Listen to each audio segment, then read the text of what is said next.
Hunger, I believe, is even more important than intelligence. Intelligence is so important, but there are a lot of very intelligent people that never maximize their capability. How many know somebody very smart that can't fight their way out of a paper bag? Say aye.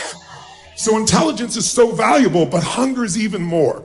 And if you've come to a program like this, I know the hunger's there. But the second thing it requires is a massive amount of energy. Because what I've found in life is many times people have the ability to do things, they know what to do, they just don't do it. And a big part of that is energy. So when I was back there feeling the energy, you've got the music, it's so quiet in here. You're being quiet right now. Most of you are doing what you've done most of your life when you went to an education environment. And what is that?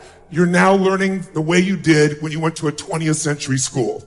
In a 20th century school, what do we learn? The bell rings and what are you supposed to do? Immediately report to your what? Position. And when you get to that position, you're supposed to sit down and start a conversation with the people around you. Is that right? You're supposed to initiate. Is that right? No. When you went to 20th century school, you were taught, sit down, be quiet, be passive, wait till someone tells you what to do. Today, if you wait for someone to tell you what to do, if you don't talk to your neighbor, you're out of business. Who's with me here? Say, aye.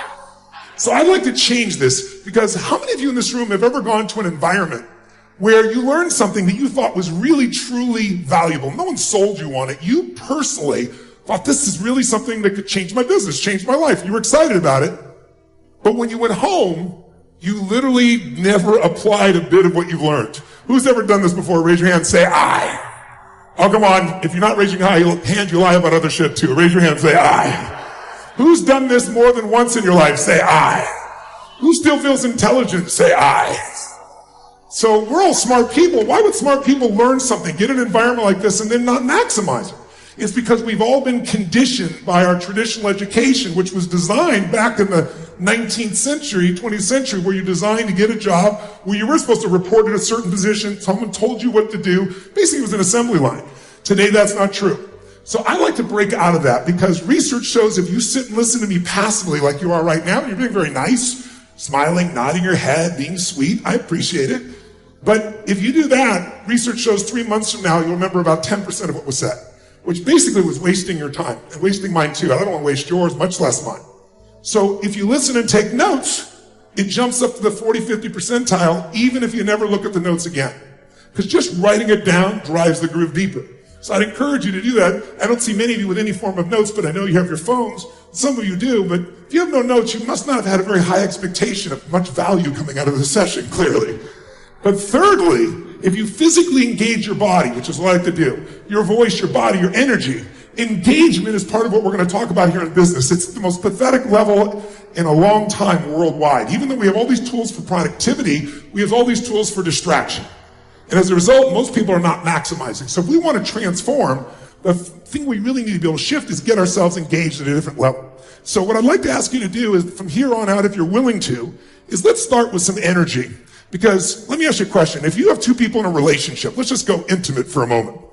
And you have two people, and both these individuals are really, they're in a magnificent state of mind and emotion. Their life is going beautifully. They're happy as could possibly be. And they enter a relationship, two really happy people.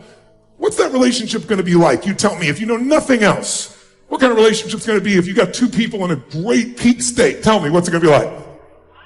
Now, if I'm having a soliloquy, you won't get anything out of this. And I'm asking you to not answer the question just so you refer back to me or affirm. I'm doing it because if you sit passively, you won't remember anything. But if you activate your nervous system by raising your hand, by asking questions, by yelling out the answer, then you'll rise. Who's willing to do this? If you are, raise your hand, say aye.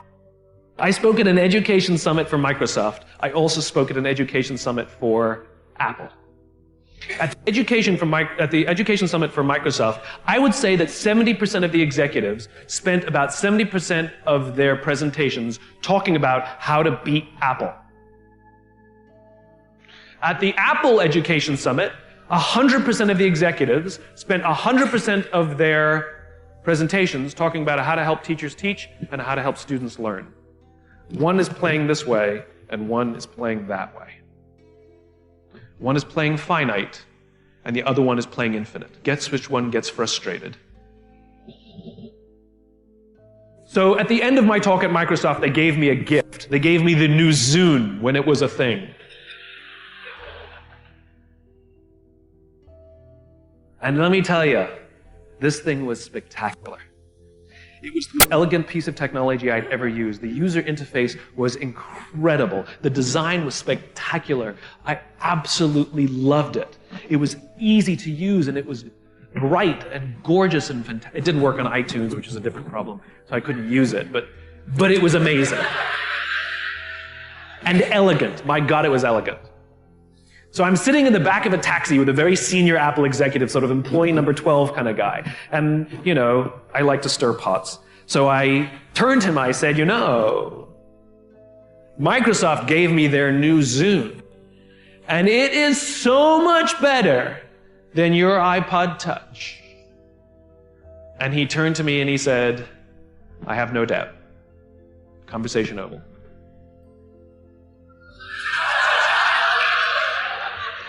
Because the infinite player understands sometimes you're ahead and sometimes you're behind.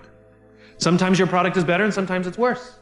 The goal isn't to be the best every day. The goal isn't to outdo your competition every day. That's a finite construction. If I had said to Microsoft, I've got the new iPod Touch and it's so much better than your Zoom, they would have said, can we see it? What does it do? React, react, react, react. Finite players play to beat the people around them. Infinite players play to be better than themselves. To wake up every single day and say, how can we make our company a better version of itself today than it was yesterday? How can we create a product this week that's better than the product we created last week? We also have to play the infinite game. It's not about being ranked number one. It's not about having more followers on Twitter than your friends. It's not about outdoing anyone. It's about how to outdo yourself. It's not about selling more books or getting more TED views than somebody else. It's about how to make sure that the work that you're producing is better than the work you produced before. You are your competition. And that is what ensures you stay in the game the longest. And that is what ensures you find joy. Because the joy comes not from comparison, but from advancement. Let me show you what turned my life every way but loose. Mr. Shoaff dropped this idea on me, changed me completely. Setting goals.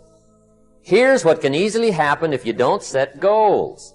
It's easy to let life deteriorate into making a living instead of designing a life.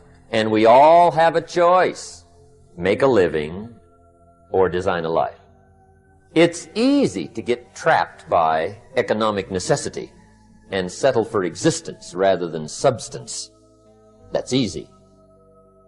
But the best advice I can give you on how to break out of that trap is to learn how to set goals. Mr. Shoaff put it to me this way.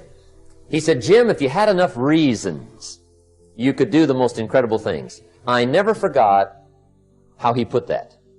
If you have enough reasons. See, reasons will change your whole life. Mr. Shoaff said to me, he said, Mr. Rohn, I think you've got plenty of intelligence, you've got plenty of talent, you've got plenty of ability. Probably what you lack is plenty of reasons. He said, I don't think your current bank balance is a true indication of your level of intelligence. I was happy to hear that. He said, I think you're much smarter than your present bank balance indicates. And that turned out to be true. I was much smarter. But of course my first question was, well then why isn't it bigger? And he said, you don't have enough reasons. You've got enough intelligence, but not enough reasons. So see, reasons can change your life. Here's what else I found out. Reasons come first, answers come second. You don't get the answers to do well till you get the reasons. Life has a mysterious way of hanging on to all the answers and only gives them up to the people that are inspired by reasons. So reasons make the difference in how your life works out. Now, what are some of the reasons for doing well? Let's go through a quick list called Reasons for Doing Well. First is personal reasons. Some people do well for recognition. Some people do well for respect. Some people do well for the way it makes them feel. They love the feeling of being a winner. Those are good reasons. I have some millionaire friends that keep working 10, 12 hours a day, making more millions. And it's not because they need the money. It's because they need the joy and the satisfaction and the pleasure that comes from being a constant winner. And see, it's not just the money anyway. It's the journey, not the money. Once in a while somebody says to me, boy, if I had $1 million, I'd never work another day in my life. That's probably why the good Lord sees to it they don't get their million, right? They'd quit. They'd quit.